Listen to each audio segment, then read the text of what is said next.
మాజీ పర్యాటక శాఖ మంత్రి నగరి మాజీ ఎమ్మెల్యే అయిన ఆర్కే రోజాపై ఒక తీవ్రమైన ఆరోపణలు రావడం జరిగింది. ఒక రకంగా చెప్పాలంటే భూమిని కబ్జా చేశారు, నా భూమిని మింగేశారు, నా భూమిని నాకు ఇప్పించండి అని చెప్పి ఒక కార్మిక నేత గుణశేఖర్ రెడ్డి అనే ఒక కార్మిక నేత టీడీపీ కేంద్ర కార్యాలయంలో పెట్టిన ప్రజా దర్బార్ కార్యక్రమంలో కంప్లైంట్ చేయడం జరిగింది. అయితే పూర్తి వివరాల్లోకి వెళ్తే ముఖ్యంగా నగరి నియోజకవర్గంలో విజయపురం మండలం ముఖ్యంగా జ్యోతి నగర్ అనే సమీపంలో అంటే నగరి కొంగ జ్యోతి నగర్ సమీపంలో 1982 ఆ సమయంలో తన తండ్రి అంటే గుణశేఖర్ రెడ్డి తండ్రి ఒక భూమిని కొనుగోలు చేశారు. అప్పటి నుంచి కూడా ఆ భూమి మాది, ఆ భూమి మా నాన్నగారి పేరున రిజిస్ట్రేషన్ ఉంది. ముఖ్యంగా ఆ భూమిని 2019 నుంచి 2024 వైఎస్ఆర్సీపీ ప్రభుత్వ హయాంలో నగరి మాజీ ఎమ్మెల్యే అయిన ఆర్కే రోజా, మాజీ పర్యాటక శాఖ మంత్రి రోజా, తన భర్త సెల్వమణి గారు ఇద్దరు కూడా మీనా కుమార్ అనే వ్యక్తికి కబ్జా చేసి పెట్టి తన సపోర్ట్ ఇవ్వడం జరిగింది. వాళ్లే కబ్జా చేసి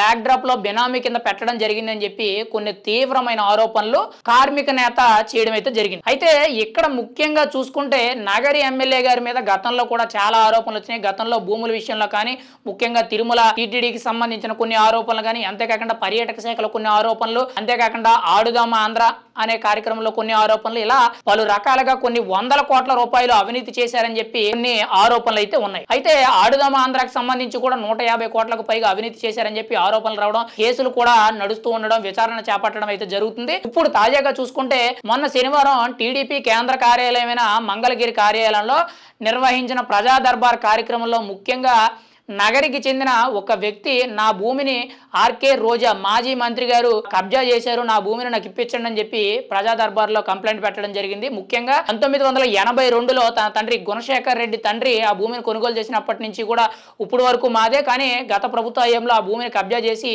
మీనా కుమార్ అనే వ్యక్తి బినామీగా ఉండి మాజీ మంత్రి ఆర్కే రోజా, తన భర్త సెల్వమణి ఇద్దరు కూడా కబ్జా చేశారని చెప్పి తీవ్రమైన ఆరోపణలు చేస్తూ కంప్లైంట్ చేయడం జరిగింది. ఇంకా ఇవే కాకుండా చాలా మంది కూడా రాష్ట్ర వ్యాప్తంగా భూములు కబ్జా చేశారని, నా భూమిని ఆక్రమించారని, అంతేకాకుండా రాష్ట్ర వ్యాప్తంగా గత ప్రభుత్వంలో జరిగిన అధికారిక పనులు ఏవైతే ఉన్నాయో, అభివృద్ధి పనులు ఏవైతే ఉన్నాయో వాటికి సంబంధించి బిల్లులు మంజూరు చేయడం లేదని చెప్పి చాలా మంది కూడా ఇటువంటి కంప్లైంట్లు అయితే నిన్న తేదీపై కార్యాలయానికి రావడం జరిగింది.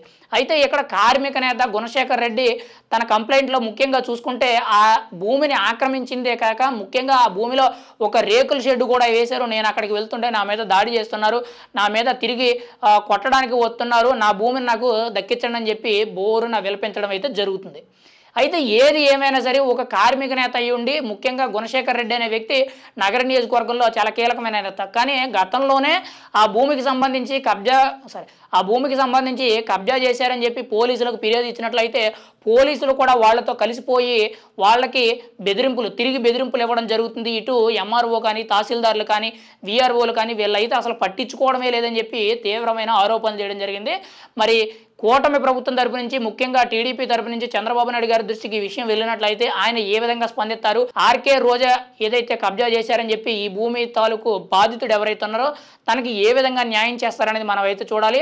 ఒక రకంగా చెప్పాలంటే నగర నియోజకవర్గంలో గత 5 ఏళ్ళు కూడా కొన్ని వందల కోట్ల స్కాములు జరిగినాయి, కొన్ని అవినీతి అక్రమాలు జరిగినాయి.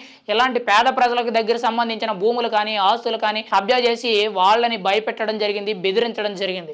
ఏది ఏమైనా సరే దాన్ని ఒక రకంగా తిప్పికొట్టే విధంగా ఈ రోజు నగరి ప్రజలందరూ కూడా ఆర్కే రోజాని ఓడించడం జరిగింది. ఈ రోజు ఆవిడికి ఏ పదవి లేకుండా చేయడం జరిగింది. ఖచ్చితంగా ఇవే కాకుండా కొన్ని కీలకమైన అవినీతి ఆరోపణలు ఆల్రెడీ A1 A2 కింద ఉన్న ఆర్కే రోజా గారు జైలుకు వెళ్తారా, ఆవిడని అరెస్ట్ చేస్తారా, ఈ కేసులకు సంబంధించి ఈవిడని అరెస్ట్ చేసే అవకాశం ఉందా, లేదనంటే భూమిని తిరిగి ఇప్పిస్తారనేది మనం అయితే చూడాలి.